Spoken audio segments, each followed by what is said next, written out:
Hello everybody, here I am Sonu Sharma, inspirational speaker, leadership consultant and a life coach. साथियों, 60 साल एक आदमी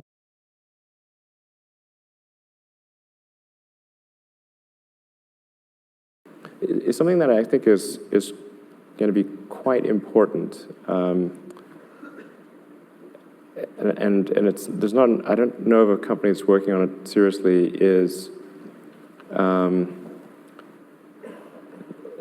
Is a neural lace. So going back to the AI situation, like this is quite an important debate. Like if you assume any rate of advancement in AI, we will be left behind by a lot.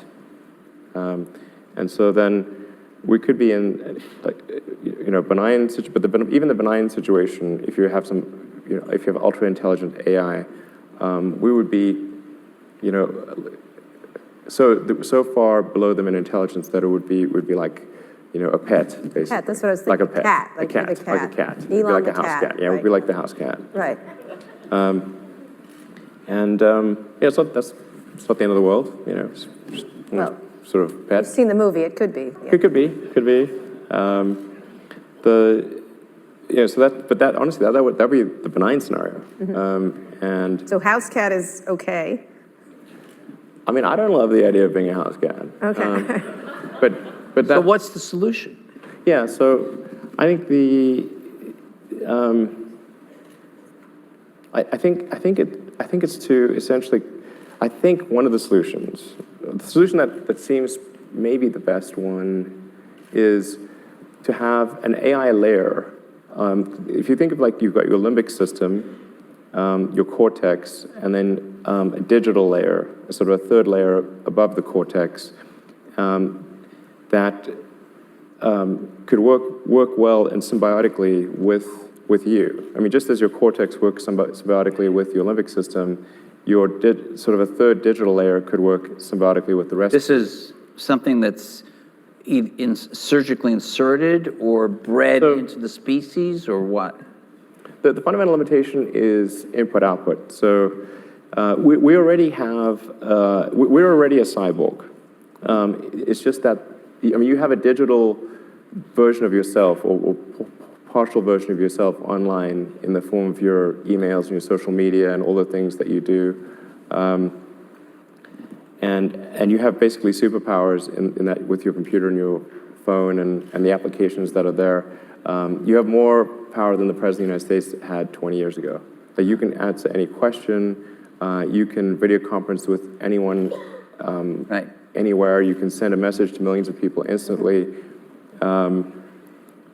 You can just do incredible things. But the constraint is output. So we're I/O bound, particularly output bound. I mean, like your output level is so low. It's like, particularly on a phone, like your two thumbs just sort of tapping away. This is ridiculously slow. Our input is much better because we have a high bandwidth visual interface to the brain. Like our eyes take in a lot of data. So there's many orders of magnitude difference between input and output. So mostly, effectively merging in a symbiotic way with digital intelligence revolves around eliminating the I/O constraint. So it'd be some sort of direct cortical interface. And you called it a neural lace? Neural lace, yeah. It's totally not Google Glass, right? No, I'm talking about No, but something it's which... like you wear it, or you... No, I mean, it would be... I mean, there are a few ways to approach this, but some sort of interface directly with your cortical neurons, particularly. But doesn't that imply surgical insertion? Not necessarily. You could go through the veins and arteries because that provides a complete roadway to all of your neurons. Your neurons are very heavy users of energy, so they need high blood flow. So you automatically, with your veins and arteries, have a road network to your neurons. Still some kind of surgery, right?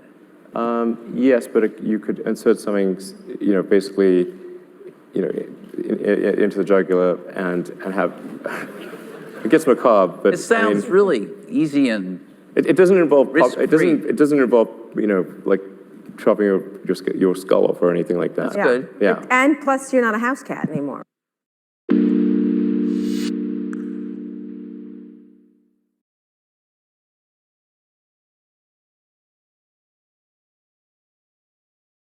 What a